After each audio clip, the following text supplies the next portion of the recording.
안녕하세요. 이보연입니다. 네, 오늘 주송아TV에서 이보연의 솔직한 인터뷰 시간입니다. 오늘 시간에도 또 새로운 게스트와 이야기 나눠보도록 할 텐데요. 본인 소개 직접 들어보면서 방송 시작하겠습니다. 안녕하세요. 네, 안녕하세요. 반갑습니다. 네, 안녕하세요. 저는 환경북도 청진에서 살다가 한국에 온 방연아라고 합니다. 네, 반갑습니다. 네, 반갑습니다. 함경북도 청진이면 네. 저도 청진 출신이라 너무 반가운 분 중에 네. 한 분이신 것 같아요. 그러니까 고향분 만났네요. 여기서. 맞아요. 네. 네. 그래서 북한에서 그러면 사실 때는 네. 뭐 그래도 우리가 탈북한 이유는 다 거기서 네. 거기인 거고 북한에서 사실 때 그러면 뭐 가정 환경이나 또 이제 부모님과 가정에 살아가는 그런 생활들은 어떠셨는지 좀 여쭤보려고 하거든요. 아, 네네. 저는 어렸을 때는 그래도 괜찮았는데 미공급 때부터 아닌 게 아니라 저희도 막 힘들게 살았죠. 그래서 그런데 살다 보니까 엄마랑 같이 장사도 하고 행방도 다니고 안 해본 장사 없이 모든 장사를 다 해봤거든요. 그러니까 뭐 진짜 큰딸이다 보니까 엄마가 행방도 같이 다니고 쌀 장사, 음식 장사 뭐 안 해본 거 없이 진짜 다 했었거든요. 그래도 엄마 한 명이라도 든든한 게 있어가지고 저희들은 생계를 유지했었는데 엄마마저 병에 걸리다 보니까 파라티푸스, 예. 파라티푸스. 예. 아, 북한에서 90년대 예. 한때 한때 유행의 유행. 장티푸스, 예. 파라티푸스. 맞아요. 저도 파라티푸스 걸렸거든요. 근데 영케 살아나셨네요. 그래도. 저는 정말 예. 그게 막 저기잖아요. 열 엄청 나고. 네, 맞아요. 이게 고열이 심해요. 화장실 가서 붙들고 있어야 될 정도고. 맞아요. 이렇게 약이 시장에서 나와서 파는 레보미진. 예, 무슨 그런 마이신, 뭐 베니신, 뭐 예, 이런 걸. 근데 그것도 말이 안 들어서 장사 그게 다 맞아. 가짜가 가짜야. 많아요. 맞아. 중국에서 그 네. 주황색에 빨간색 네, 맞아. 하는 그 파라티푸스 약이 있었어요. 그쵸.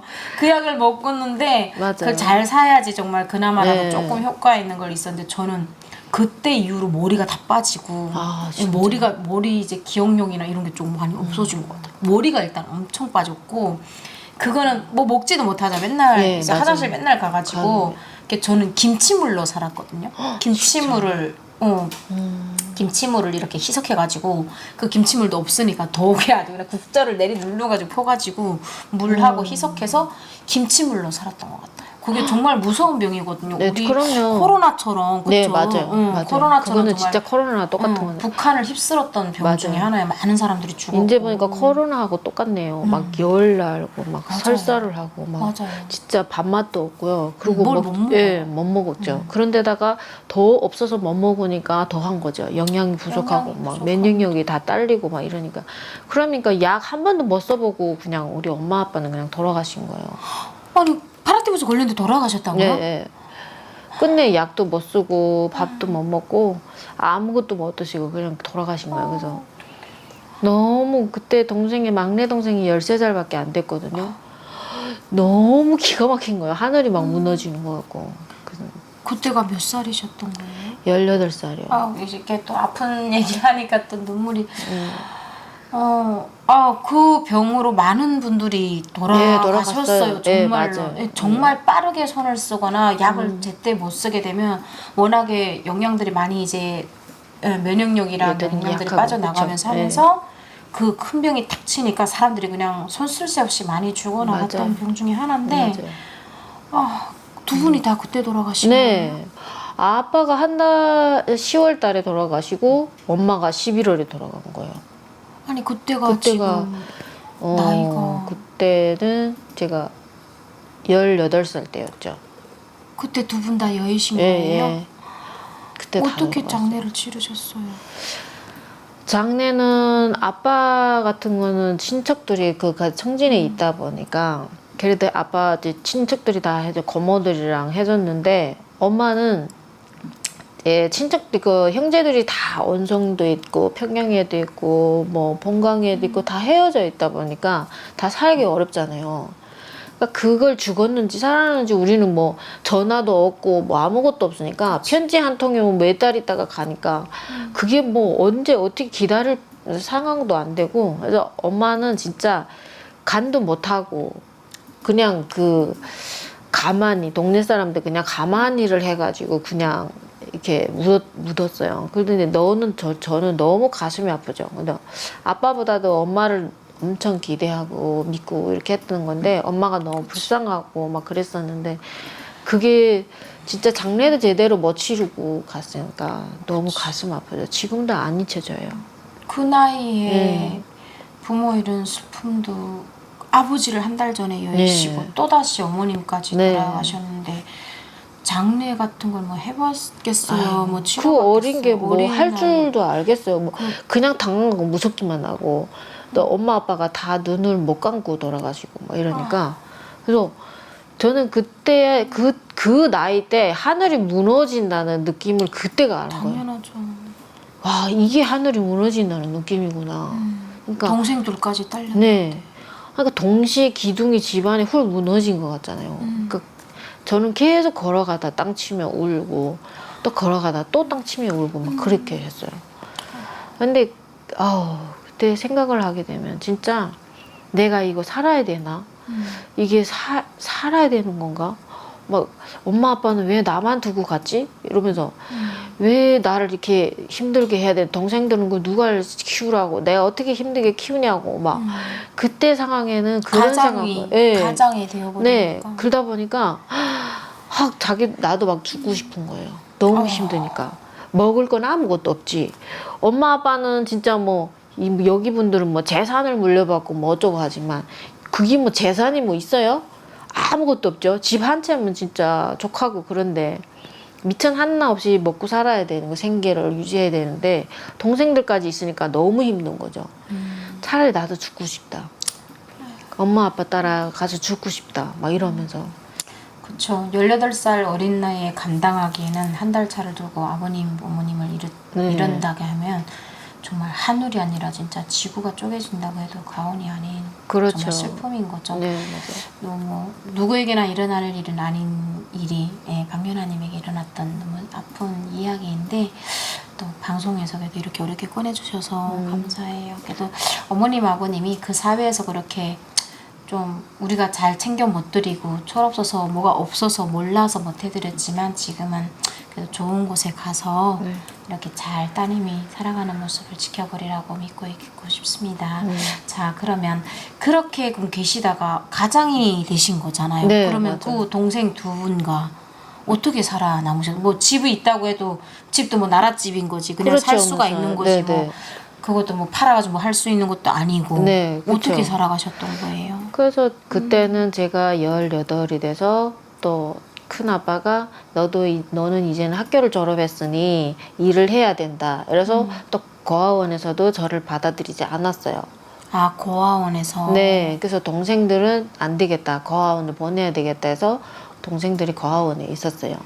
그러다가 고아원에 갔구나. 나도 가고 싶은데 이랬는데 갔다가 큰아빠가 안 된다. 너는 여기 있으면 안 된다. 그래서 군동 기관차대라는 게 있어요. 청진에 있거든요. 철도. 예, 철도 네, 기관차대 일하는 데거든요. 근데 거기는 뭐 먹고 살만하다 하고 큰아빠가 보내긴 했는데 그 당시에는 김정일 때는 아무 직장에 다녀봐도요 먹을 걸 주질 않았어요. 돈도 안 주고 월급도 안 주고 뭐 배급소에 배급도 안 주고 그쵸. 그래서 오직 장마당에 매달려서 살아야 되는 시대인데 그때 내가 거기까지 앞에까지는 갔어요. 왜냐면 큰아빠 면목으로 큰아빠가 아시는 분이 있어서 넣어주기로 했던 거거든요. 거기 기관차대 들어가기가 사실은 힘든데 그거. 네네네. 그래서 군대 안 간 남자들도 네, 네, 가는 네. 곳이 그쪽이라서. 네 맞아요. 그래서 그게 이게 인맥으로 들어가는 거라 그러니까 큰아빠 인맥으로 맞아요. 가는 거라 그래서 가보자 하고 갔어요. 그래서 갔는데 문 앞까지 갔다가 안 들어갔어요. 왜냐면 아차 이게 아닌데 내가 해야 될 일은 이거 아닌데 그리고 내가 지금 당장 먹을 거 없는데 내가 여기 들어가가지고 이래가지고 먹을 것도 안 주고 배급도 안 주고 월급도 안 주는데 내가 그러면 통공기차로 집을 왔다 갔다 해야 되는데 이걸 어떻게 해야 되지? 누가 나를 먹여 살리나? 막 이런 생각에 다시 돌아섰어요. 그래서 다시 돌아서서 안 되겠다. 뭘 해야 되지? 그래도 엄마한테 배웠던 게 있어갖고 이 장사 저 장사 해봤던 게 그래도 음식 장사가 그나마 괜찮았어가지고요. 그래서 미천이 일전도 없는데도 수남시장을 갔어요. 그 성평에도 시장이 또 있거든요. 근데 성평시장 쪽에 그 엄마가 계속 다니던 단골 그 빵집 아주머니를 알게 됐으니까 내 얼굴도 알거든요. 엄마가 계속 너무 같이 다니다 보니까. 그래서 나도 이렇게 장사하러 왔다 그랬더니 그 엄마는 어디 갔나 이렇게 돌아가셨다 그랬더니 아이고 불쌍해라 막 그러면서 그래서 한 100개를 주셨어요. 예, 그래서 그때 우리 당시 제가 장사했을 때는 이렇게 빵 하나가 5원이었어요. 네, 그래서 4원에 넘겨받은 거예요. 그렇죠. 네, 4원에 넘겨받아서 시장에 가서 5원씩 파는 거예요. 그러면 빵 하나에 1원이 떨어지는 거잖아요. 그러면 100개를 팔아야 100원이거든요. 그래서 그런 장사를 이렇게라도 내가 먹을 수 있는 거는 내가 해야 되겠다. 이렇게 해서 장사를 하기 시작했던 거죠. 그래서 장사를 한 몇 달 했죠. 그렇게 몇 달을 그냥 장사하다가 청진역에 간 거예요. 청진역까지 다니신 거예요? 예. 그게 왜냐면 빵을 다 팔아야 내가 유익이 나와서 먹을 수 있는데 다 못 팔면 이거 내가 먹으면 이렇게 빚이 되는 거잖아요. 그치. 네. 그래서 이걸 어떡하지 먹고 싶은데도 먹지도 못하고. 아기를 네. 낳으셨구나. 네네. 그래서 아기를 그때 20살에 낳았죠.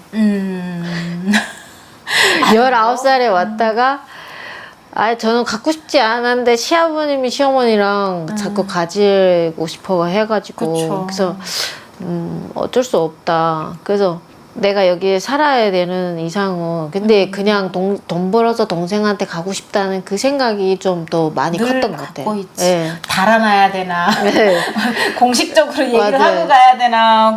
근데 뭐 절절절절 화장실 가도 따라가고 어디를 가도 따라오고 이 남편이라는 사람은 계속 따라다니니까 뭘 어디 도망칠 수도 없고 그래서 자영업 하는 분이니까 그 집은 이렇게 떡가루도 내고 콩기름도 짜고 예 방앗간 여기서 말하는 그러니까 그걸 해가지고 돈은 좀 마음대로 썼던 것 같아요. 그래서 그래도 저한테 돈을 많은 안 주죠. 도망갈까봐. 그렇지. 그래서 어리겠다. 네. 남편하고 9살 차이 났었거든요. 근데 시장을 가는데 이 남편분이 돈을 안 갖고 다녀요. 근데 돈 쓸 줄 몰라. 돈 벌 줄을 알아도. 그래서 내가 아니 우리 데이트 오랜만에 하는데 엄마 보고 돈 좀 달라 그래라. 그랬더니 엄마 돈 줘. 이랬더니 100원 줄까? 얼마 줄까? 이러면 50원만 달러당 지고 와요. 제가 욕도 못하고 막 근데 저 박지도 못하고 진짜. 그러다가 나는 조금씩 자영업 하면서 조금씩 내 주머니 채워 넣은 게 있어요. 이런 뭐 잔돈이 아이고 이런. 근데 그게 뭐고 100원이 됐었던 거예요. 근데 어찌다 오랜만에 시어머님이 오래됐으니까 가서 지금 해야지 데이트하고 오나 막 그때 1년 됐을 때 그래서 데이트하고 오나 근데 갔는데 엄청 절절절절절절절 어떡하냐. 진짜 그랬더니 내가 까베기 하나 사줘 내가 그랬거든요. 했더니 까베기 여기 까베기는 맛이 없고 국수 사줘 이러고 국수 먹자 했더니 그거는 사준대. 그래서 냉면을 먹었어. 냉면을 먹고 근데 내가 빨리 먹었거든요. 근데 그때는 내가 도망치고 싶은 게 아니고 남편하고 자꾸 떨어져서 가고 싶은데 너무 졸졸 너무 졸졸졸졸 따라만 다니고 하니까 사람들도 의심하잖아요. 맞아, 해바라기네. 해바라기. 그래서 나는 계속 이렇게 좀 거리를 두고 싶어가지고 내가 빨리 먹거든요. 근데 자기도 먹다가 내가 빨리 먹고 다 먹으니까 안 먹고 또 일어나는 거야. 그래서 너무 얄미웠었어요 그때 막. 그런데도 그 남편은 그래도 나를 지켜주고 막 이런 게 보이더라고요. 그때 사랑해주고 막 이런데 애까지 나오니까 나 더 좋아하더라고요. 그래서 이 집 사람들은 다 착하고 괜찮고 나한테 잘해주고 하니까 나한테는 진짜 운인이다 막 그래가지고 그래서 그 집에서 행복하게 살고 있었는데 좀 안심이 되셨거든요. 정착을 하려고 마음을 굳히신 거죠. 진짜 그때는 진짜 부럽 없었어요. 애 낳고 진짜 3년 동안. 그래서 이렇게만 살았으면 좋겠다. 예. 근데 너무 행복해지니까 두렵더라고요. 두려움이 자꾸 갑자기 생기는 거예요. 그래서 왜 이러지? 내 마음이 왜 이렇게 불안하지? 근데 너무 행복해. 근데 그 시집에 와서 내가 그 뭐지 농촌감에다가 밥 짓는 것, 밥솥에다가 밥 짓는 거 배워주고 시어머니가 알고 시루떡 해먹는 것도 여기서 말하면 설기떡이죠. 설기떡도 해먹는 거 배워주고 뭐 빵도 만드는 걸 배워주고 그래서 많이 배워줘가지고 그 딱 잡혀가는 날 저녁에 내가 빵을 해보고 싶었던 거야. 어디 잡혀가요? 북송되기 전에. 아, 북송으로 되셨던 거예요? 그래서 갑자기요. 그래서 되기 전인데 그날 저녁에는 내가 북송되는 걸 몰랐던 상황에서 몰랐던 상황에서 그날 내가 빵을 만들어주고 싶은 거야. 갑자기 이 식구들한테. 그래서 빵을 맛있게 만들어야지. 내가 만들 줄 아니까. 그래서 맛있게 만들려고 했는데 우리 시어머니가 그래 해봐라. 내가 시어머니가 그랬어. 그래서 애도 이제는 잘하고 아장아장 걸어다니고 막 이러니까 21개월이고 막 그러니까 너무 예쁘잖아요. 또 더구나 여자이니까 시집에서 밤에 우리 시어머니 애를 안 줘요. 자기가 본대요. 그래서 그냥 애가 엥 하고 울면 젖 먹일 때만 나한테 애를 보내주고 그리고 또 재울 땐 또 자기가 데리고 자요. 너무 예뻐하셨구나. 네. 그러다 보니까 저는 뭐 20살에 애를 낳아가지고 뭐가 뭔지도 모르죠. 그쵸. 그러니까 믿지 못하니까 시어머니가 자기가 키웠던 거예요. 그런데 너무 잘해주시고 막 우리 가족이 다 진짜 해먹해지고 성격도 다 알고 이렇게 해서 내가 빵 한 번 더 만들어 보겠다 해서 해라 해서 했는데 맛있다 잘 됐다 이래가지고 온 가족이 진짜 기쁘게 먹었던 거예요. 그날 저녁에. 그랬었는데 그날따라 진짜 기쁘고 막 이랬는데 갑자기 저녁 새벽에 2시에 탕탕탕탕 문 두드리는 거예요. 그래서 새벽에요? 네. 그래서 이 새벽에 누가 오지? 했더니 우리 시아버님이 중국말로 누구냐고 물어본 거예요. 그랬더니 경찰이다 이렇게 말하는 거예요. 그 다음에 어떻게 하지? 도망가야지 빨리. 그래서 그다음에 우리 시아버지가 저 뒤로 나가는 문이 농촌에는 다 있거든요. 중국이니까 그 뒤로 나가라. 그래가지고 알았습니다 하고 옷을 막 대충 입었어요. 빨리 나가야지. 그래서 막 뒤로 막 빠져나가는데 근데 우리 시아버지가 겁이 많아가지고요. 아니 경찰이 문을 땅땅 두드리면 이거면 한참 있다가 옷을 입어야 되니까 기다려라 뭐 이렇게 말을 할 수 있잖아요. 근데 빨리 나가라고 나보고 빨리 나가라고 해놓고 쭉 나갔어요. 근데 새벽 2시가 되다 보니까 이게 나가는 뒤에 문 소리가 삐걱이 났단 말이죠. 근데 조용하니까 다 들리잖아요. 문 앞에 딱 있는데. 근데 그걸 문 열고 내가 나가자마자 시아버님이 경찰을 문을 열어준 거예요. 근데 내가 뒤로 나가서 밖으로 나갈 새 없이 문을 열어준 거야. 근데 그 문소리를 듣고 이 출입문을 열어주자마자 경찰이 따다다다 내 뒤로 밟아서 잡은 거야. 나를 목덜미로 잡힌 거야. 그랬더니 막 잡고 그 다음에도 막 때리더라고요. 그래서 때려요? 응. 그래서 여보면서 왜 때려? 그러니까 한적 경찰하고 저선적 경찰인데 저선적 경찰은 그 전에 우리 돈을 많이 받아 드셨어. 그러다 보니까 우리를 때리지는 못하는데 그 한쪽 경찰이 나를 무지막지하게 때리는 거야. 왜 때리냐고. 그래서 진짜. 왜 때리냐 이랬더니 니 도망을 갔냐 왜 도망을 갔냐 감히 도망을 왜 가냐 그 도망을 갔다고 때리는 거예요. 걔네 너무 어이가 없어요. 근데 가족들이 있는 앞에서 막 때리는 거야. 근데 그 애기도 있었잖아요. 그러니까 우리 시아버지는 내가 중요한 게 아니고 애기를 안고 있잖아요. 우걸 들어가 버리는 거야. 근데 그게 너무 서운한 거예요. 그래서 그래 내 새끼를 예양 믿으니까 그 이해가 된다. 내가 그렇게 생각을 했지만 그러더니 한참 있다가 나오더라고 시아버지가. 계속 때리는 걸 보고 참지 못하니까 왜 때리냐 우리 남편도 왜 때리냐 왜 자꾸 니네 경찰이라고 사람 함부로 때려도 되냐 막 이러더니 그 남은 안 때리더라고요. 그래서 저선적이 그만해라 이러니까 안 때리더라고요. 그래서 중국 경찰 그만 때리더라고요. 그랬더니 그렇게 하다가 그다음에 데리고 가야 된다. 아니 어떻게 그 경찰을 좀 가족들이 이렇게 맞고 좀 그냥 잡힌 것도 아닌데 그럼 시어머님이랑 할아버님이랑 그 한 놈을 못 잡아요? 좀 자꾸 좀 그거 말리지도 못해. 할아버지라는 사람이 손녀를 안고 옷관에 들어가고 뭐 할머니하고 남편은 이러고 보고 그냥 말로만 한 거지. 때리지 말라고. 아니 그냥 때리지 말라고 하면서 이렇게 다리라도 붙들고 있으면 그래야지. 달아날 거 아니야. 근데 그렇게도 안 답답해. 하더라고요. 그래서 그냥 맞고만 있었던 거고 그러다가 그 말을 하니 조선족이 그만 말을 하니까 이제 한쪽 경찰이 그만 때리고 있더라고. 그러더니 그다음에 데리고 가야 된다 그랬더니 우리 시아버지가 긴 기다려라. 그러면 옷이라도 제대로 입고 가야 되지 않겠냐. 그래서 시간을 계속 이렇게 끌었죠. 그랬더니 경찰이 빨리빨리 해라. 이러다 보니까 도망칠 수가 없었어.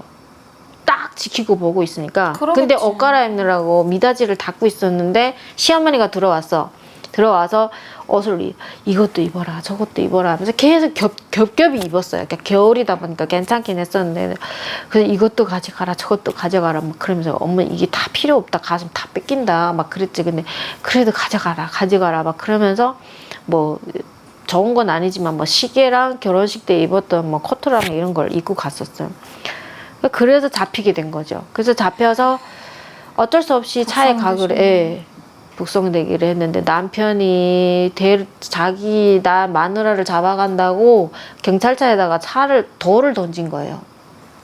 그랬더니 경찰이 막 확 나가지고 차를 멈추더니 막 너 그렇게 하면 잡아간다고 막 이러니까 개새끼 날 잡아가라고 막 이러면서 막 여가면서 얼마나 화가 날까. 네, 이유 불문하고 뭐 조선족이든 북한 사람이든 뭐 그래도 한족이든 자기 이걸 다 떠나서 가족이잖아요. 가족이고 애엄마인데 네. 덜이 아니라 진짜 나 같으면 그렇죠. 아우 진짜 불낸다. 그러니까 막 너무 화나. 화나가지고 막 너무 열받아가지고 막 돌 던지고 막 그러더라고요. 그래서 그래도 아이고 저렇게까지 하는구나. 근데 얼마나 저 집에서는 내가 없어요. 그래서 어머님이 그래서 잡혀갔어. 북송됐더니 변방대라는 데를 데려가더라고요. 그래서 하름 변방대를 데려갔는데 딱 2명밖에 없더라고요. 아우 진짜 아우 화날라 그래. 아우. 근데 그때 시아버님이 준 돈이 있어가지고 그걸 살린 거예요. 변방대에서 다 검사하잖아요. 다 베끼고 검사하는데 여기서도 나오고 저기서도 나오고 막 이러니까 양말에다가 갈 때 시아버님이 이렇게 줬어요. 스카프 주면서 이렇게 줬거든요. 돈을 재줬거든요. 근데 200원을 재줬는데 돈도 좀 더 주지. 아우 정말. 그 어디다가 숨길지를 몰라가지고 양말 밑에다가 하나하나씩 숨겼어요. 근데 변방대 가니까 다 베껴서 검사를 하더라고요. 그래서 검사를 하는데 거기에서 주머니에서도 나오고 팬티 주머니에서도 나오고 여기저기 나오니까 양말을 검사를 안 하는 거예요. 여기저기 돈이 많이 나오니까 그냥 들어가라고. 그래가지고 다시 옷을 입고 들어갔죠. 그리고 갔는데 언니들이 돈 살려 들어온 게 있냐? 없다. 그랬더니 다 뺏겼다. 그랬더니 그래 뺏길만 하지 막 이러면서 언니들이 있었던 거예요. 그래서 거기 변방대 그때 2월 달이다 보니까 2월 16일이 김정일이 생일이었잖아요.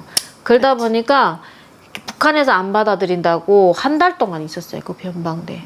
그래서 거기 한 달 있다가 그다음에 북송된 거죠. 북송돼서 또 1년 동안 거기 단련대 생활까지 마치고 보이부, 안전부, 뭐 직결소 뭐 다 걸쳐서 가는 게 1년 걸리더라고요. 그렇죠. 왜냐면 한 번 뭐 그때 90년대 그때 되게 되면 왜냐면 탈북자들도 엄청 많을 때여가지고 제일 많을 때였어요. 그래도 단련대형이라는 거는 그 그때는 김정일 그나마 그래도 좀 너무 방침이 그게 맞아요. 내렸다 왜냐면 가둬 넣을 데가 없었어요 그때는. 그래가지고 그런 가둬 넣을 데도 없었고 막 수백 명씩 막 밀고 들어오니까 북한도 어떻게 안 돼가지고 교도소로 다 안 보내고 맞아 너무 많으니까 단련대 그러니까 생계형 탈북한 애들은 일단은 조금 동하게 해줘라 라고 해서 단련대를 다 보내고 맞아요. 이제 선교사를 만났거나 뭐 종교를 믿었거나 이런 사람들은 안 되지. 한 사람들은 이제 네 맞아요. 조금 교도소로 보내거나 좀 심하다 하면 이제 보위부권으로 아예 맞아, 넘기기도 하고 그렇지. 했고 그냥 일반적으로 그냥 살다가 먹고 살기 힘들어서 갔다가 잡혀온 사람들은 단련대형으로 많이 뽑았었죠. 맞아요. 야, 그래도 그 단련대라고 쉬운 건 아니에요. 사실은 아니죠. 강도로 보게 되면 말 그대로 단련이에요. 거기 어디야? 어랑에가 올라가가지고 젊으니까 어랑발전소 올라가가지고 개고생을 했잖아요.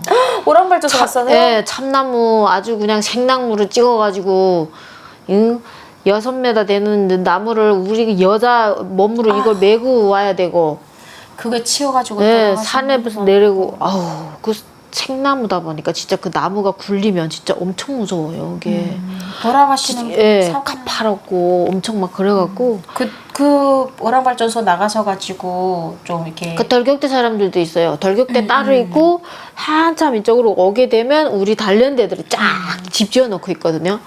아 단련대 구역이 따로 예, 있어요? 예, 예. 거기도? 그러니까 성평구역, 난항구역 단련대 뭐 이렇게 신안구역 단련대, 신안구역 무슨 그러니까 단련대. 구역마다 아. 다 단련대가 집을 지어놔요. 우리 나무로 매가지고 와가지고 그러면 그 발전소에서 돌격대들은 우리 뭐 일반적인 사람들이 직장 회사에서 네, 이제 맞아요. 몰고 나가는 청년들이 나가는 거고. 돌격대가 있고 건설은 우리는 이건 뭐야 제인들이지. 뭐. 단련대는 또 구역이 따로 나눠져 네, 있구나. 있어요, 그거 있어요. 안에서도 좀 멀리 떨어져 있더라고. 왜냐면 단속을 해야 되고 케어를 해야 네, 되니까 네, 좀 그 안에서는 좀 우리가 좀 겪지 말아야 될 힘든 일들이 있었을까요? 네, 많았죠. 거기 있을 때는 왜냐면 나무를 뭐 하고 했다면 좀 진짜 참나무 그 겨울인데 있잖아. 손이 시리잖아요. 근데 우리가 톱질을 여자들이 할 수가 없잖아요.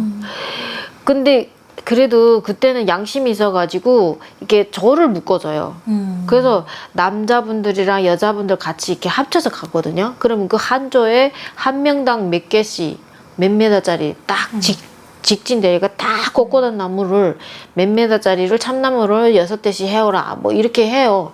그러면 그걸 남자들이 다 가서 거좀 찾아봐요. 나무 다 꽂고난 나무를 찾아가지고 아 요거 우리 거다 이렇게 해가지고 딱딱딱딱 도끼를 찍어놔요. 그거 나면은 우리는 둘이 여자여서 톱질을 하고 남자들은 도끼를 찍어서 하고 근데 그 나무들이 생나무라 젖은나무라 너무 무겁거든요. 이렇게 그 나무 가지가 넘어가야 되잖아요. 생나무를 찍는 거니까.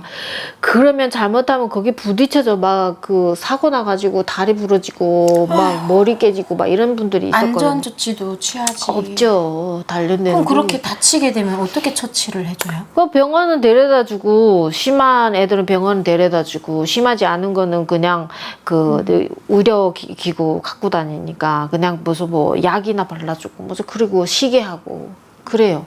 근데 그때 그나마 그때까지라도 그래도 양심이 있어가지고 좀 사람 취급은 좀 하더라고요. 근데 젊었으니까 빼도 박도 못하고 거기에 어랑발전소에 갔었던 건데 생땅을 언 땅을 불 넣고 녹여가지고 그걸 땅을 파라 그래요. 근데 그 땅이 필요 없는데도 그걸 파야 돼. 그러면 그렇게 해가지고 다시 또 단련대 생활 다 끝나고 그 다음에는 나왔어요. 나왔더니 살 수가 없어. 못 살지. 먹을 거 없잖아요. 그런데 거모 의지한다는 건 성평구역에는 거모 집에 의지를 하고 있는데 돈도 그 안에서 다 썼고 그러다 보니까 조금밖에 못 갖고 나왔었거든요. 근데 어떻게 해요? 동생들은 언니 왔다고 면회도 왔다가 가고 그랬는데 동생들 먹고 살아야 되는데 이거 어떻게 하지? 고모네 집에서 이때까지 계속 같이 있었는데 이제부터라도 내가 따로 살아야 되는데 이런 생각에 아 어떻게 해야 될지를 모르겠고 그리고 계속 그 중국에는 애 생각이 너무 나갖고 그쵸 핏덩인데 예, 변방대에 있을 때는 애기 때문에 밥도 막 못 먹고 막 그랬었는데 거기 정작에 딱 끝나고 단련대를 끝나고 딱 나오니까 못 살겠는 거야. 아 이게 내가 있을 곳이 아니구나. 그리고 계속 애기 보고 싶어가지고 미치겠는 거예요. 아 눈앞에 얼른 하고 막 이래가지고 그래서 어떻게 하지? 일단은 내가 어떻게 가기 전까지는 먹고 살아야 되니까 장사를 또 하자 그랬는데 우리 둘째가 그래도 또 기인을 만나가지고 둘째까지 또 파라티비스 걸렸었어요. 근데 다행히도 걔는 진짜 기인을 만나가지고 그 장사하면서 돈이 좀 있는 사람이 걔를 갖다 키워가지고 치료를 했던 거예요. 뭐 너무 기적 같더라고요. 예, 그래서 근데 내가 갔을 때까지도 걔가 그 집으로 은인이니까 그치. 잊지 않고 계속 같이 있더라고요. 그래서 언니 이분들이 나를 살려주신 분들이야 막 이러면서 아유, 고맙다. 근데 너무 고맙더라고요. 근데 그분들이 이게 감자떡 장사를 하고 있었어요. 그분들이 두부도 하고 감자떡 장사도 하고 그러니까 먹고 사는데 문제가 없던 분들이었는데 그분들이 내가 언니가 이렇게 해서 나왔다 이랬더니 그분들이 그러면 장사를 해서 먹고 살아야 되지 않겠냐 그랬더니 그분들이 자기 이렇게 만든 걸 니들이 나가서 팔아라. 내가 갔을 때까지도 걔가 그 집으로 은인이니까 그치. 잊지 않고 계속 같이 있더라고요. 그래서 언니 이분들이 나를 살려주신 분들이야 막 이러면서 아유, 고맙다. 근데 너무 고맙더라고요. 근데 그분들이 이게 어떻게 해야 돼? 너가 중국을 다시 넘어가겠냐? 그랬더니 아니요 이렇게 했어요. 무서워서. 그래도 가야지 이러는 거예요. 동생은 좋은 분이라고는 하지만 그래도 그쵸. 조심해야 되는 상황이고 그쵸. 이러니까 이런 분이 있는데 브로커 역할을 했던 분이 있는데 한 명 있다 소개해 줄까? 이렇게 된 거야. 그 집 엄마가. 그 애도 있다면서 막 이렇게 된 거야. 그래서 나를 생각해 주시는 분이구나. 그래서 네 그럼 있어요? 그럼 저 한번 만나보게 해주세요. 이래갖고 그분들 만나가지고 오게 된 거죠. 다시. 그래서 다시 오게 됐는데 이분들은 인신매매가 아니고 내처럼 잡혀왔다가 다시 본인 집으로 돌려주는 브로커였던 거예요. 이분들은. 그래서 나는 딱 그 집으로 가야 된다. 이래가지고 가게 그치. 돼서 시아버님하고 연결해가지고 어디서 만나게 됐던 거예요. 근데 그 집에서 못 살게 된 거지. 계속 신고를 하다 그치, 보니까 또 이 집에서 잡혀가면. 연변이다 보니까 자주 단속이 와요. 맞아요. 그러다 보니까 무서워서 이 집에 한 달, 저 집에 한 달 이러면 다니면서 친척들 집 다 돌았어. 사촌까지 다 돌았어. 그러다 정 안 되니까 시아버지가 청도로 가라. 청도라는 데는 외국 분들이 많이 온다. 그러다 보니까 거기는 단속이 좀 덜하다. 그래서 청도에서 살게 된 거야. 그래서 청도에서 살다가 한국 식당에 이렇게 일을 하기 시작한 거예요. 한국 식당에서요? 네. 그러니까 경복궁이라는 식당인데 전문 밑반찬 하는 데가 따로 있어요. 거기로 취업이 됐었던 거죠. 그러다가 한국으로 오게 된 계기도 같이 일하던 언니가 연락이 전화로 왔어요. 그러다 보니 그럼 나도 갈 거야. 이렇게 된 거죠. 신분이 다행이다. 안 되니까 신분 때문에 우리 조마조마하게 살고 있으니까. 그치. 그래서 저도 왔던 거예요. 다행이네요. 그래도 네. 결국에는 산 넘어 거기에 진짜 넘어. 너무 네. 고생도 하시고 북송도 당하시고 네. 애기하고 헤어도 줘보고 맞아요. 그렇게 돼서 한국으로 오게 되셨는데 북한에서는 언제 비행기를 언제 타요? 그럼요. 자도 승용차 한번 타보는 네. 것도 안 되는데 비행기라는 거 처음 타보셨죠? 처음 타봤죠. 어떠셨어요? 그때는. 그래서 비행기 타면 어떨까 막 이러면서 진짜 궁금한 것도 많았고 말로만 듣고 나 TV에서만 그치, 봤던 걸. 그치. 근데 그냥 설렜어요. 처음에는 비행기 빨리 타고 싶다 막 이러면서 얘기했는데 그치, 설레지. 어머 앉자마자 뭔 안내 말씀도 해주긴 하는데 무슨 말인지도 못 알아듣고 멍 때리고 있다가 그러다가 슬리퍼도 막 있고 일회용 하얀 슬리퍼가 있더라고요. 그래서 이게 신발을 벗으라는 건가? 근데 신발을 둘 데는 없잖아요. 비행기 안에. 신발을 벗어서 그냥 앞에다 아마 놓을 거예요. 네. 저도 모르겠네요. 그죠?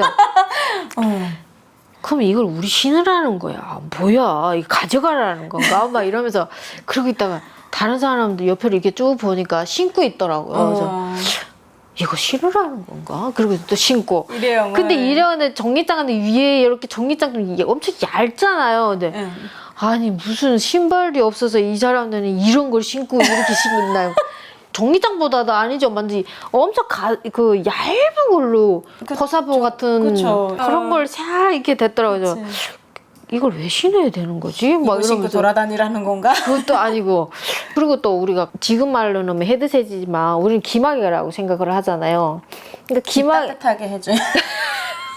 그러니까 이걸 왜 주지? 이거 이렇게 생각하다가 그래도 중국에서 있었으니까 그래도 조금만 안다고 이걸 앞에 TV 보라고 주는가 보다 막 이러면서 자기만의 생각을 이걸 보라고 주는가 보다 막 그리고 옆에서 지금 친구들 같이 야 이거 보라는 거야 내가 아는 척하고 야 이거 보라는 거야 이게 귀에 꽂아 막 이러면서 막 그랬는데 한참 있다가 비행기가 뜨는데 귀가 막 멍멍해지는 거예요. 그래서 귀가 너무 많이 아프니까 그래서 이거 그러면 이걸 왜 줬나 생각했더니 이거 귀 아프니까 기보하라고 줬나 보다 또 이렇게 생각을 했던 거예요. 그래서 그러니까 뭔지를 모르는 거지. 우리는 처음 타고 다 경험해보고 하니까. 그치. 그래서 야, 귀가 아프니까 뭐라고? 말도 안 들린다고 막 이러면서 아니 귀가 아프니까 비행기 안에서 지금 서로 네, 그러니까 귀가 멍멍하니까 말도 잘 안 들리잖아요. 근데 이것까지 깼으니까 잘 안 들리나. 아니 이게 아프니까 이거 끼라고 준 것 같아 말이다. 딱 이러고 우리끼리 진짜 막 자기네끼리 막 이러다가 아니 근데 비행기라고 딱 앉아서 이렇게 가니까 그거 할 줄이나 알아요. 또 뭐 모르잖아요. 우리 이거 어떻게 내리는 거야? 어떻게 하는 거야? 진짜 그걸 제가 치는 걸 몰라갖고 그냥 그대로 이러고 가고 했는데 밥이 딱 나 5시간을 가다 보니까 밥이 나오는데 수프라고 해야 되나 지금 말하면 뭐 수프도 나오고 무슨 여러 가지 나오는데 이거 뭐야 죽이야? 이러고 치킨 같은 거 이거 고기구나 이러고 근데 그걸 포장지를 보게 되면 진짜 비행기 안에서 밥을 먹어보기라는 진짜 우리 아주 꿈 같은 일이잖아요. 그쵸. 진짜 생상도 못했던 일인데 신기하니까 근데 우리는 할 줄은 모르고 그러니까 어떻게 해야 돼? 야 이거 어떻게 뜯어야 돼? 말하면서 야 그 옆에 사람 하는 거 봐 이러면서 친구가 막 언니가 야 그 옆에 사람 어떻게 하는 거 봐봐 이러면서 근데 그대로 이렇게 따라하는데 그 사람은 계속 이 사람 왜 나를 자꾸 보지? 막 이런 생각에 그래서 그 사람은 자꾸 이렇게 따라하고 자기를 보니까 저 사람은 왜 자꾸 나를 보는 거야? 내가 뭐 잘못했나? 진짜 막 그러면서 진짜 그분도 또 옆을 보더라고요. 거짓말 아니고 그래서 이 사람도 잘못하는 건가? 또 막 이래가지고 서로 지금 눈치 모르게 해요. 미치겠다. 근데 이게 쓰레기를 버리는 데가 없잖아요. 그치. 그러면 이거 우리 다 먹고 나머지 우리가 가져가야 되나 보다. 쓰레기를 그래서 막 이렇게 정리하고 막 이러고 있는데 다른 분들은 그대로 넣고 있더라고 여기다. 그래서 나는 그거 싸가지고 가방에다 넣으려고 그랬지. 입맛에 맞는 것만 먹고 근데 남은 게 많아가지고 그래서 다 가져가려고. 쓰레기 설거지까지 했지. 정리해주려고 그랬는데 근데 그분들은 다 넣고 있더라고요. 그래서 넣고 있어야 되는 건가? 이러고 옆에 진짜 눈치를 많이 봤죠. 우리는 그치. 처음이다 보니까 저 사람 저렇게 하면 저렇게 해야 되는가 보다 막 그렇게 딱 하고 막 진짜 비행기 안에서는 그랬었어요. 근데 맞아요. 네, 그래서 이 인천공항에 도착을 했죠. 내일에서 버스 대기하고 있어가지고 버스를 타고 왔죠. 그럼 오면서 뭐 한강다리를 지나가잖아요. 인천대교. 예. 보다가 와 우리는 바다를 넓은 거를 알지 우리 강이 넓은 걸 모르잖아요. 우리 북한에서는 그렇게까지 안 넓었거든요. 진짜 폭이 그냥 그다음에 얼마 정도 길지 그치. 그렇게까지 막 이렇게 넓지는 않잖아요. 그쵸. 나는 바닷물인가? 바닷물이 여기를 흘러 이렇게 나가는 건가? 막 이렇게 생각을 했었어요. 한강을 보고. 그래서 와 여기는 바다인가 보다 이랬더니 막 웃더라고요. 그 국정원 선생님이. 인솔하시는 분이. 그래서 왜 웃어요? 했더니 근데 그때는 알기 전이다 보니까 이 사람들이 대화를 잘 안 해요. 인솔하시는 분들은. 그러니까 그냥 웃기만 하더라고요. 저 사람이 왜 웃지? 막 이랬었거든요. 근데 바다 아니에요. 이러더라고요. 그냥 그럼 뭐지? 그냥 우리는 혼자서 여기 옆에 그럼 뭐야? 저기 뭐야? 그러면 글쎄 바다 아니면 강이야? 강이 뭐 이렇게 커? 넓어? 막 이러면서 세상에. 그렇게 하고 있는데 그래도 그때까지 그냥 오이문이 남아 있었던 거죠. 잘 가르쳐 안 줬으니까 그 인솔하시는 분들 말을 잘 안 하니까 그래서 가는데 63빌딩에 있었던 거예요. 지금 다 보였었나 봐요. 그래도. 네, 쭉 지나가면 다 보였어요. 근데 건물이 너무 높은 데 있어가지고 우와 여기도 건물 높은 집이 있네. 우리 평양에도 있잖아. 백공호 호텔 있잖아. 그래서 막 그렇게 말을 했거든요. 그랬더니 그렇지. 근데 저거는 몇 층이에요? 이렇게 물어봤어요. 근데 높기는 한데 우리도 뭐 평양 가서 직접 무슨 백공호 호텔 얼마 높은지는 모르잖아요. 높다는 거. 네. 높은 거는 알지. 근데 저 정도는 되겠네? 그렇게 생각을 했던 거죠. 근데 63빌딩이라는 거라고 얘기를 해주더라고요. 그게 인도하시는 분한테 이게 책임지고 가시는 분인지 가르쳐 주더라고요. 저게 63빌딩이에요. 막 이러면서 그러는 거죠. 그러면 63층이에요? 간에 빼꼼해야지 층보다 낫네요. 막 이랬지. 그랬더니 그래도 그 평양은 그게 다 지은 거 아니지 않나요? 완성품은 아니지 않나요? 막 이러면서 그러니까 우리는 모르니까 아닌데요. 완성이 다 돼 있는 건데요. 막 우겼죠. 막 그래. 근데 그분이 아니에요. 아닐 거예요. 막 이러면서 막 그러는 거야. 그러면서 진짜 서울을 많이 구경을 했던 것 같아요. 높은 건물들도 많고 막 이러니까 진짜 신기했었어요. 우린데는 그렇게까지 높은 거를 우리는 평양에 가서야만 볼 수 있는 일인데 근데 그걸 직접 여기에 와서 이렇게 보다 나니까 너무 와 멋있다 우와 그래서 이렇게만 진짜 했던 것 같아요. 그래서 국정원까지 왔고 또 하나원까지 또 졸업하고 집을 받고 나온 게였어요. 그래도 정착과정 잘 교육 받으시고 네. 이제 나오시게 됐는데 그 북한에서는 내가 사는 곳의 지역에서는 그런 화려한 걸 보지 못했어도 전기도 안 들어오긴 하지만 잠깐 잡아봤던 평양의 모습 맞아요. 못지않은 것들이 보여서 그런가 했는데 현실은 백공호층도 건설이 안 돼. 네, 맞아요. 내가 국정원이 와서 알게 됐거든요. 그렇게 정착교육을 받으면서 사실은 국정원과 하나원 과정을 통해 나오면서 우리가 정착교육도 받지만 북한에서 잘못 알고 있던 교육 이런 것도 많이 받기도 하고 많이 받잖아요. 그래서 북한에서 살다 온 나로서 그런 교육을 받으면서 이거는 좀 의아했다. 말도 안 된다는 거짓말 당하는 것 같다는 그러니까. 느낌 받은 이야기들이 있을까요? 많죠. 저희들이 믿기지 않는 말들이 하도 진짜 너무 많아서 이거 저 선생님들이 왜 저런 거짓말을 하나. 국정원에서? 네. 왜 우리한테 이걸 세뇌시키려고 하지? 막 이러면서 처음에는 진짜 믿기지 않았고 나는 그때 나이가 이제 31살이었지만 북에 대해서 김부사에 대해서 다 너 진짜 모르는 게 많았구나 하는 걸 진짜 많이 알게 됐어요. 처음에 나왔을 때는 뭐 북침이나 남침이 그리고 김일성도 뭐 러시아에서 나와서 김일성 때도 김일성이 나쁜 짓을 많이 했다는 걸 많이 얘기하더라고요. 김정일에 대해서는 아주 그냥 그 지하에 있잖아요. 지하가 있는 것도 내가 몰랐거든요. 그걸 다 동영상을 보여주는 거예요. 그러니까 김정일, 김부사들은 스위스에서 있는 외국 물건들을 많이 데려다 오고 양주, 완전 와인, 모든 고급 담배 그러니까 모든 고급진 물건들을 다 지하에다가 쫙 깔아놓고 이게 있었다는 거예요. 그러니까 처음에 나도 에이 저거는 만든 거겠지 이렇게 생각을 처음에는 했었어요. 의심도 했고 근데 진짜 이렇게 살았다고? 김정일이 이렇게 살았다고?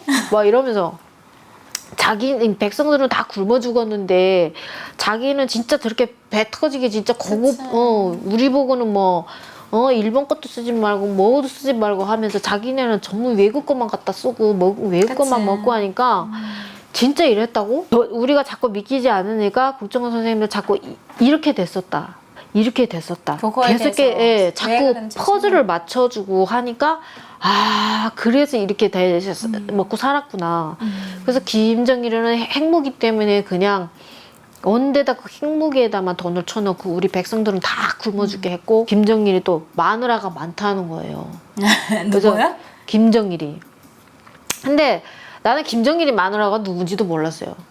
진짜로. 뭐 북한에서는 공개되지 공개 안 했잖아요. 공개되지 않았으니까. 김정일이는 김일성의 아들이고 그냥 김일성의 그냥 아버지고 그 김정숙이 그냥 엄마고 그쵸. 이 정도만 알지 김정일이 마누라는 누군지를 몰랐거든요. 그렇죠. 북한의 공식 석상에서조차 김일성은 김종숙이 있었고 네네네 맞아요. 김일성의 엄마는 강반석 김정일의 와이프에 대해서는 아무 생각이 없죠. 뭐 몇 명인지 한 명이 맞아요. 진짜 와이프조차도 이름이 뭔지 뭐 하는지 뭐 이런 공개를 것도 안 하잖아요. 그러니까 김정일이 무슨 뭐 마누라가 있고 자식이 있고 뭐 이런 것도 공개를 안 했으니까 여기 와서 깜짝 놀랐어요. 나는. 그래서 뭐 마누라가 저렇게 많아?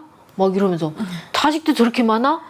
말이 돼? 막 이러면서 와 그래서 그 후에 김정은이도 김정일이 아들이라는 걸 여기서 알았잖아요. 나는. 저도 여기 와서 알았죠. 와 이게 너무 기막힌 거니까 그래서 나는 그랬어요. 왜 우리 북한 사람들은 북한에 대해서 모르는 게 이렇게 많지? 그치. 왜 이렇게 됐던 거지? 막 이러면서 그 다음에는 점점 이렇게 이해가 되더라고요. 화가 나고 이해가 되면서 화가 화도 되면서 나고. 너무 화가 나죠. 그렇죠. 너무 네. 화가 나지. 그러면서 여기 와서 아 이분들이 거짓말이 아니었구나.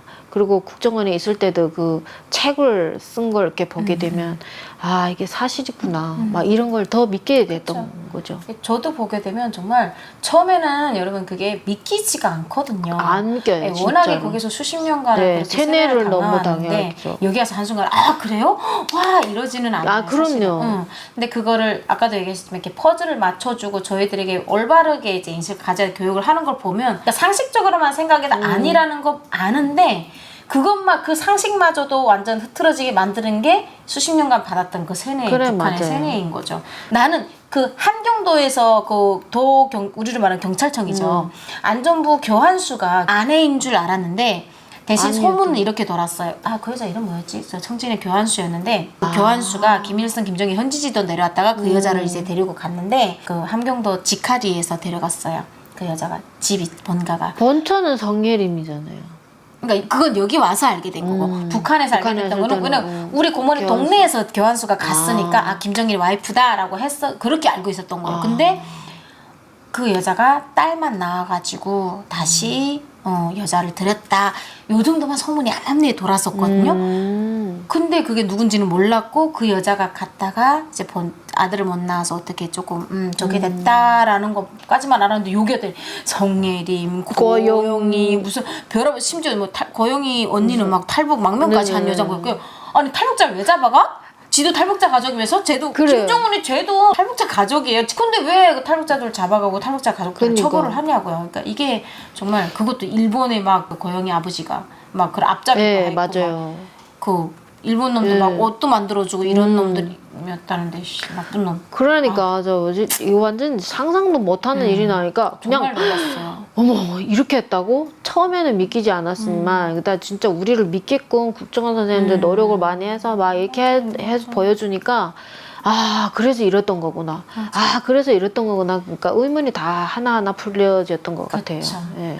자, 아유 이렇게 방해연아님과 지금 이야기를 이어가고 있는데 우리가 한국에 그렇게 돼서 정착이 돼서 교육을 다 받고 나오게 되잖아요. 네네. 결국은 나와서 보게 되면 이 한국 땅에 그냥 딱 어느 어버린 것처럼 낙하산 타고 떨어진 것 마냥 그냥 딱 알몸뚱이로 맞아요. 와가지고 어떻게 살아가야 돼? 라는 현실을 우리가 맞닥뜨린단 말이에요. 맞아요.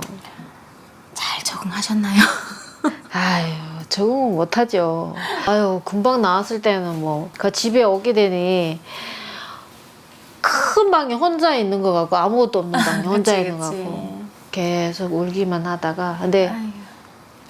그렇게 안 하는 분들이 뭐 없었잖아요. 솔직히 우리 저도 북한 분들 그랬어요. 처음에 나오면 진짜 우리 가족들 같이 와서 살았으면 얼마나 좋았을까. 막 자꾸 그 생각이 또 들고 좋은 거 가지고 좋은 거 먹고 할 때는 자꾸 가족 생각이 나더라고요. 근데 한국 생활을 적응을 해야 되는데 처음에 우리 배워주기는 하잖아요. 뭐 교통카드도 무슨 뭐 어떻게 해라고는 하는데 집을 나갈래도 무서웠던 거예요. 왜냐면 왜요? 집을 못 찾아올까 봐. 길이 낯서니까 아. 어머 내가 집을 이거 나갔다가 여기가 어딘지도 모르는데 어떻게 찾아오지? 막 이래갖고 진짜 한 2, 3일은 안 나가려고 해가지고 근데 먹기는 해야 되잖아요. 이걸 어떻게 하지? 쌀이 없어. 그래서 라면도 없어. 가마는 줬잖아요. 밥솥에다 무슨 뭐가 냄비 같은 거 하나 줬어요. 맞아요. 근데 가마는 있는데 끓여 먹을 게 없네. 어머, 그럼 마트를 가야 되는데 어디 여기 어디가 어딘지를 모르니까 집 앞을 해서 쭉 이렇게 따라 나가다 보니까 앞에 딱 보이는 앞 정문을 나가니까 작은 마트가 있었던 거예요. 그래서 노건마트라고 지금 인천도 앉아요. 그래서 갔는데 그 아저씨가 오늘 오셨나 봐요. 막 이러는 거예요. 그래서 어머 여기 북한 분들 많으니까 오신 게 티가 나나 보다. 막 이러면서 알고 있더라고요. 워낙에 탈북민들이 많으시니까. 네네네. 거기 아파트에 이 단지가 다 탈북민들이 살고 있으니까 이제는 너무 아는 거야. 아 오늘 나오셨나 봐요. 이러면서. 하나원에서 나오는 날까지 다 알고 있어. 그래서 어머 저를 아세요? 와. 이랬더니 아니요 하도 여기 분들이 많이 나오셔서 안다고 이러더라고요. 그래서 어머 대단하시다. 그러면서 쌀이 있어요 했더니 작은 마트인데 또 없는 건 없더라고요. 다 있더라고요. 그래서 아 내 쌀이 있대요. 그래서 3kg짜리를 하나 사고 혼자니까 그래서 또 라면을 하나 사고 그리고 김치 같은 것도 또 조그만 봉지에 요거 요만한 거. 예 팔더라고요. 그래서 그래서 샀어요. 그래서 일단은 사가지고 왔어요. 우리 집이랑 직진이거든. 고민돌이 덜 수가 없어 무서워갖고 그래서 그냥 직진만 앞에만 보고 달려가지고 앞에 있는 마트만 갔다가 또 앞으로 다시 후진해서 들어오고 이랬거든요. 그래서 한 일주일 동안은 그 마트만 갔던 것 같아요. 물도 또 사 먹어야 되고 하니까 그냥 이렇게 다녔어. 아니 근데 안 되겠다. 다른 것도 사야 되는데 내가 집에 쓸 필요한 물건들을 사야 되는데 이걸 어디서 어떻게 사야 되지? 뭐 이러면서 내가 마음 먹고 집을 다시 찾아올 수 있는 길을 기억하더라도 내가 바깥을 돌아다녀야 돼. 한번 봐야 되겠다 주변을. 뭐가 있는지 봐야 되겠다 하면서 그치. 다른 것도 사야 되는데 내가 집에 쓸 필요한 물건들을 사야 되는데 이걸 어디서 어떻게 사야 되지? 뭐 이러면서 내가 마음 먹고 집을 다시 찾아올 수 있는 길을 기억하더라도 내가 바깥을 돌아다녀야 돼. 한번 봐야 되겠다 주변을. 뭐가 있는지 봐야 되겠다 하면서 그치. 먼 데도 안 가고 단지 바깥에만 돌고 있어요. 그 단지 내만 돌고 있었어요 진짜로. 아이고. 외 밖으로 나가면 못 찾을 것 같아갖고 그래서 막 이렇게 좀 이제 순진한 건지 아니지. 무슨 바보 같은 건지 신생하니까. 네, 그래서 수 있죠. 그러니까 한 바퀴 쭉 돌고 있는데 홈플러스라는 건 그 영어를 써 있잖아요. 그쵸. 근데 앞에 H라고 써 있으니까 그 영어는 또 볼 줄을 아는데 글을 이어서 읽을 줄을 모르니까 지하였어요 홈플러스가. 근데 에스컬레이터가 내려가고 올라가고 하니까 저게 뭐지? 궁금해가지고 들어가 봤어요. 그랬더니 크마트였던 거예요. 지하에 있다 보니까 그걸 몰랐었던 거예요. 그래서 또 영어로 써 있으니까 신경도 안 썼던 거죠. 근데 내가 쭉 이렇게 돌아보니까 이게 저게 뭐지? 이러고 사람들도 많이 나오고 이래서 가봤더니 마트였던 거야. 그래서 어머 지금 뭐 하는 거야? 내가 집 앞에서 막 큰 마트가 이 길이 있었는데 조그만 마트를 내가 계속 다녔다고? 이게 바보냐? 막 이러면서 막 그러고 있었던 거야. 근데 나중에 그냥 아는 언니가 큰 마트에 가보재. 여기 우리 동네에 큰 마트 있어요? 이랬더니 조금 나가면 있다는 거야. 그래서 큰 마트, 롯데마트를 갔어요. 네, 그래서 갔는데 마트를 들어는 왔는데 물건 사고 나가야 되는데 나가는 데를 못 찾은 거야. 너무 이렇게 물건도 이렇게 많이 쌓여놓은 게 곳곳마다 이렇게 쌓여놓여 있잖아요. 하도 너무 크고 나가는 분들이 여기도 있고 저기도 있고 하긴 한데 그건 또 이렇게 막았더라고요. 근데 도대체 그럼 뭐 어디로 나가라는 거냐고 막 그러면서. 네. 그래서 그 언니하고 막 언니 어디 있어요? 어디에 있다는 거야. 근데 말 듣고도 그게 어딘지를 모르는 거예요 처음에는. 아이고 이거 큰 마트에 와도 문제네. 이게 큰 마트에 들어와도 이게 나갈 구멍을 못 찾고 있네 막 이러면서 언니하고 전화는 어디 계산대 차라리 오나 이렇게 된 거야. 그래서 네 이러고 또 계산대를 한참 찾아가지고 돌아갔어. 그러다 보니까 겨우 그 언니를 만나가지고 갔지. 진짜 내 혼자 왔다면 진짜 거기서 몇 시간 동안 헤맸겠어. 막 헤맸던 것 같아. 여쭤보면 돼요. 여쭤보면 특히 이제 서비스업 같은 경우는 이제 사원들도 다 있고 판매원들이 있다 보니까 너무너무 친절하게 또 잘해주잖아요. 그게 참 맞아. 대한민국이 너무 좋은 것 같고 많은 분들이 에피소드가 있기도 하겠지만 저도 뭐 마트 가가지고 잠근 버튼 같은 거 이렇게 있잖아요. 그 찍기가 왜 달려있는지 몰라가지고 맞아. 미리 걱정돼가지고 이건 왜 다 이런 게 붙어있어 걱정했던 적도 있는데 사실 뭐 그런 경험도 있고 또 다양한 에피소드들이 우리에게는 많죠. 많잖아요. 또 어떤 재미있는 이야기가 있을까요? 또 교통카드 같은 건 우린 데는 진짜 중요하죠. 그쵸. 하나센터를 다니잖아요. 금방 나와서 하는데. 아니 카드를 찍어야 되는데 그리고 버스를 앞에서 탈 때는 타야 되는 거잖아요. 그쵸. 앞문을 타야 되잖아요. 근데 우리는 막 상관없이 막 있잖아요. 뒷문에는 카드를 딱 찍고 그것도 앞으로 내리고 그러니까 기사님이 앞으로 타세요 막 그러는 거죠. 그런가? 또 앞으로 가서 찍고 그런데 또 내릴 때는 그거 찍고 내려야 되잖아요. 맞아요. 근데 그게 안 되더라고요. 다시 이렇게 한승에서 탈 때 있잖아요. 겁에 2배로 나가는 거 알아요? 어찌됐건 요금이 예, 2배 두 배 나가거든요. 나간다는 건 알아요. 그래서 왜 한승을 했는데 왜 이게 다 돈이 나가는 거야? 막 이러면서 그래서 언니들도 왜 그러지? 언니들도 이게 영문을 모르는 거예요. 모르는 그러니까 나랑 거지. 똑같은 거예요 지금. 왜 그런 거지? 너 카드 찍었지? 이러나. 그러다 그럼 왜 한승한테는 그냥 타는 거 아니야? 왜 돈이 이렇게 많이 나가? 막 1,800, 막 9,900원씩 막 나가고 막 그러니까 왜 이렇게 많이 나가지? 뭐 이러면서 그러다가 가만히 생각해보다는 야 너 내릴 때 찍었니? 막 이러니까 그걸 깜빡했네. 근데 그게 잘 안 되더라고요. 근데 그러니까 탈 때는 내가 돈을 내야 되겠다 하는 그게 진짜 그게 의식적으로 이렇게 행동이 되는데 그치. 내릴 때만은 찍어야 된다. 진짜 찍어야 된다는 그거는 우리 몸에 베개가 안 있다 보니까 그게 적응이 안 되니까 계속 안 되더라고요. 맞아요. 북한 같은 경우는 버스를 뭐 앞 맞아요. 뒷문, 중간문, 이제 맞아요, 앞문 있으면 앞문은 빼기로 타는 거고 빼기라는 중간하고 뒤에 문만 타는 거죠. 운전수하고 조금 아는 면목이 분. 있구나. 돈 좀 나 짐이 많은데 돈 좀 주고 돈 좀 몇 배로 주고 탈 사람도 있으면 이제 맞아. 야매로 북한은 주고 그렇게 하지. 올라요. 타는 사람들이 앞으로 타고 뒷문으로 올라요. 북한은. 맞아요. 많이 뒷문으로 오죠. 뒷문으로 오르고 내릴 때는 앞문 중문으로 내려요. 맞아. 왜냐면 차장이 뒤에 차장이 있기 뒤에 때문에. 있어서. 예. 그래서 거꾸로 돼 있어요. 북한은 뒤로 모든 걸 다 타고 앞에 문과 중간 문으로 내리고 맞아. 한국은 반대로 앞문으로 오는 거 중간으로 네. 내려버리다 보니까 그러다 그런 게 보니까 조금- 우리는 계속 중간 문을 그치. 뒷문을 자꾸 오르게 되는 거예요.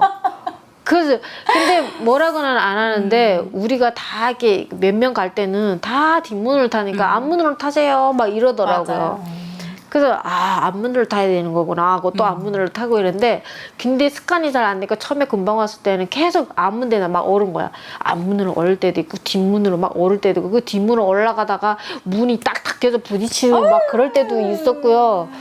그 소리 하니까 생각이 나는 게 북한에 있을 땐 지하철을 못 타보셨잖아요. 예, 저는 없죠. 타봤었는데 그 북한의 평양에는 이제 노선이 이렇게 있어가지고 이제 몇 개가 없다 보니까 한 2개 노선인가 이제 그것만 이제 갈아타는 경우만 잘 보면 이제 탈 수가 있거든요. 전승역인가 뭔가 저도 이제는 까먹었네요. 이제 그게 있는데 지하철 뭐 버스뿐만 아니라 지하철 타보고도 좀 놀라셨을 것 같아요. 저는 지하철 보고 놀랐던 게 이제 초상화가 일단 없고 그리고 여기는 의자들이 다 1인석으로 딱딱딱딱 예. 나눠져 있고 맞아. 겨울에 열선이 들어오는 거예요. 그리고 인부석, 노인 경로석이 다 인수, 따르고 네. 있고 그런 게 참 신기하고 야 너무 멋있다, 대단하다라는 생각이 들었었는데 어떠셨어요?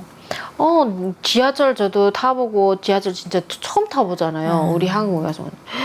뭐 지하철이 이렇게 좋다고? 막 이러면서 근데 우리 평양 지하철도 이렇게 생겼을까? 막 이제 그게 궁금한 거예요. 막 비교가 되고 그래서 근데 가보지는 못했으니까 타보지는 못했으니까 여기 와서 딱 보니까 어머 진짜 노인석도 따로 있고 임산부석도 따로 있고 이러다 보니까 와 여기는 진짜 사람을 우선으로 진짜 공대를 하는 데구나. 서로 양보해 주는 것도 많이 봤거든요. 그렇죠. 복지와 관련돼서는 한국이 정말 잘 돼 있다 보니까 북한에서 살던 아무리 사회주의 공산주의 뭐라고 해도 말도 안 되는 거고 그거는 진짜 명칭뿐인 거고 말뿐인 맞아요. 거고 그 사회에서 살던 우리들이 와서 나만의 시스템을 접할 때 우리에게는 정말 큰 충격이고 야 정말 이렇게들 살아간다고? 그럼요. 라고 하는 것들이 충격이거든요. 그래서 많이 놀러도 다니고 네. 막 하셨어요? 네. 어디 다녀보셨어요? 에버랜드를 처음에 에버랜드를 다녔는데 그 에버랜드 무슨 에버랜드라고 하는데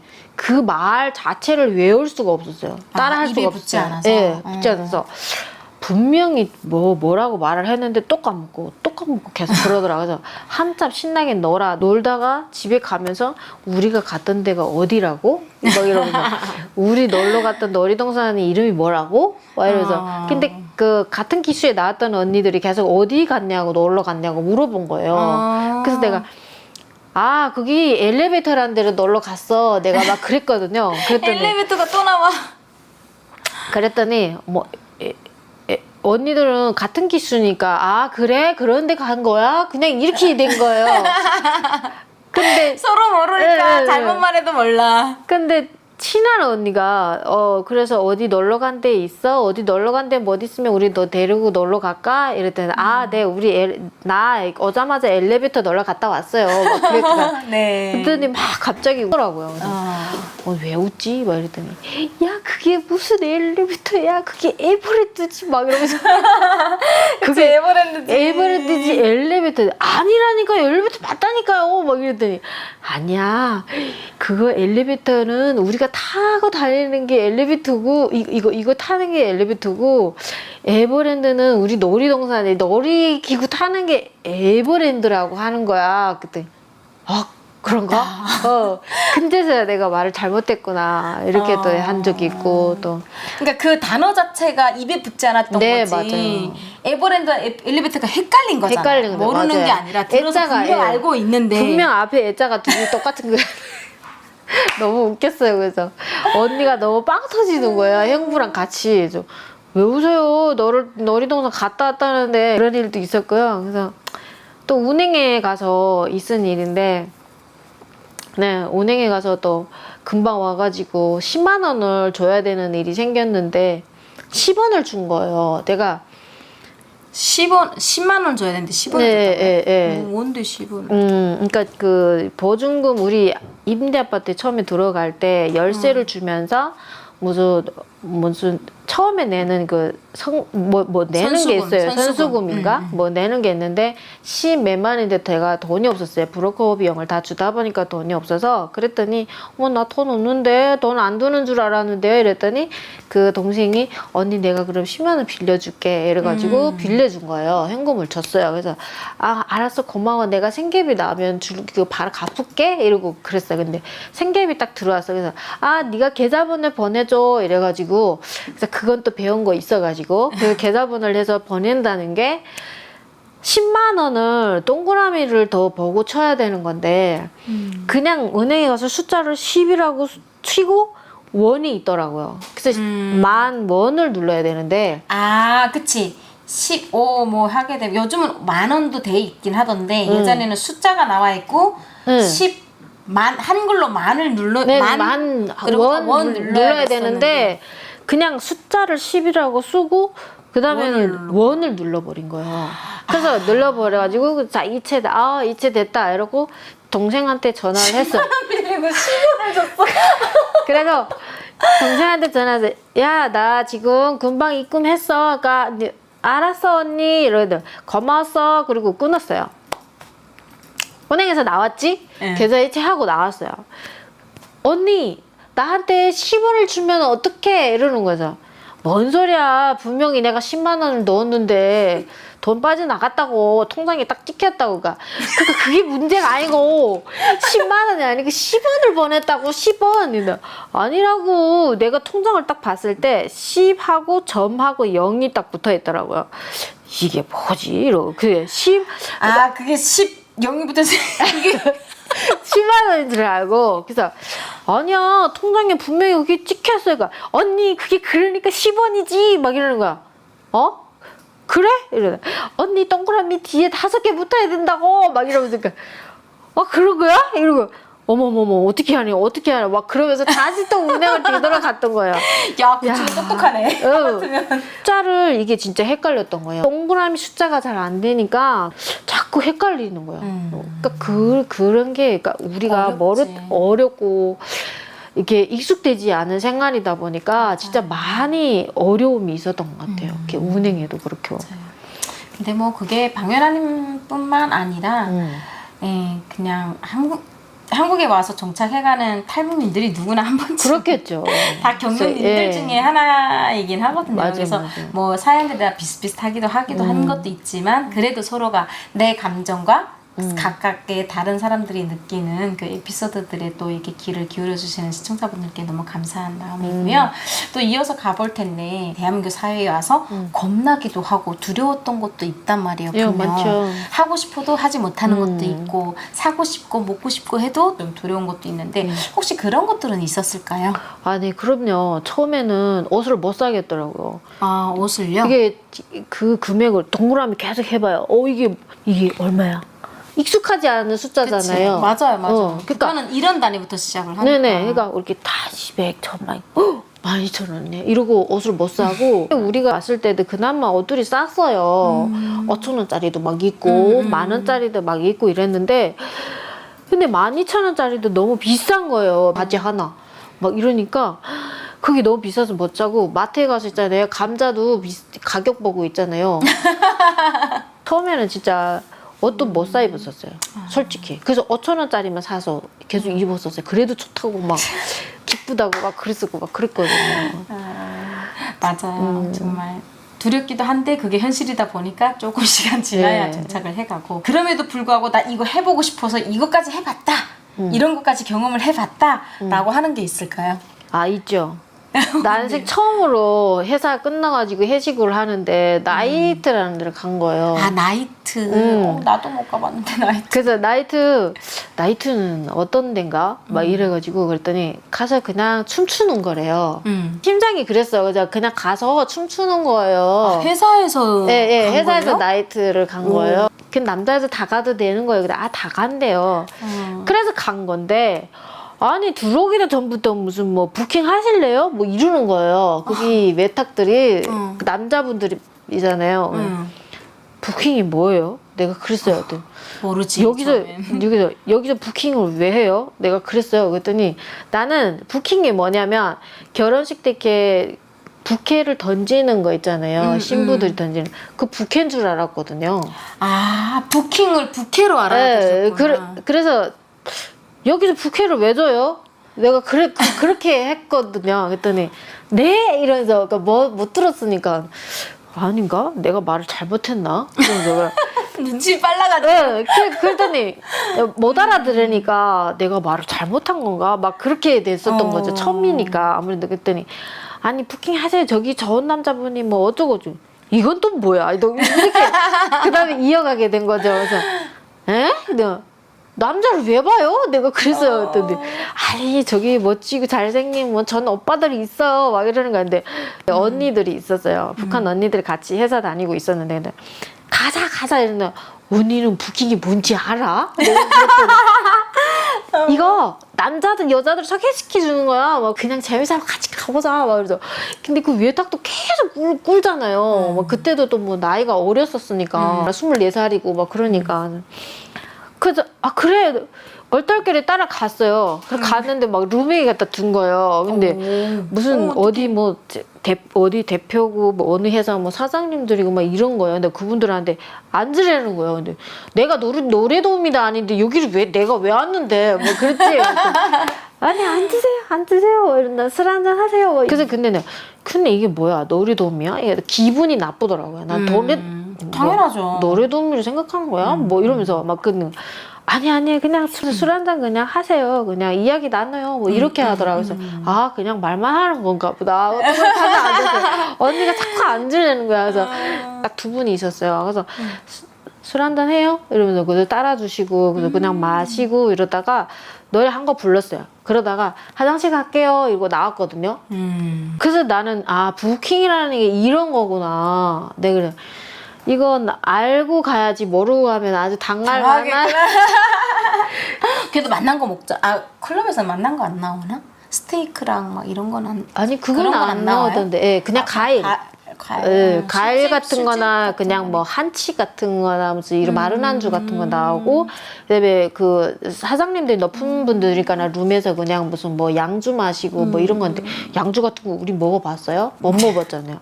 근데 그 양주한 내 얘기를 하니까 말이 나오는 건데 친구가 어쩌다가 돈 벌어갖고 나올 거면 한턱 쏜대요. 그래서 그 어디를 갈 건데? 그러니까 레스토랑 간대요. 얘는 레스토랑이 무슨 들어만 봤지 뭐 가보지도 못했다는. 그치.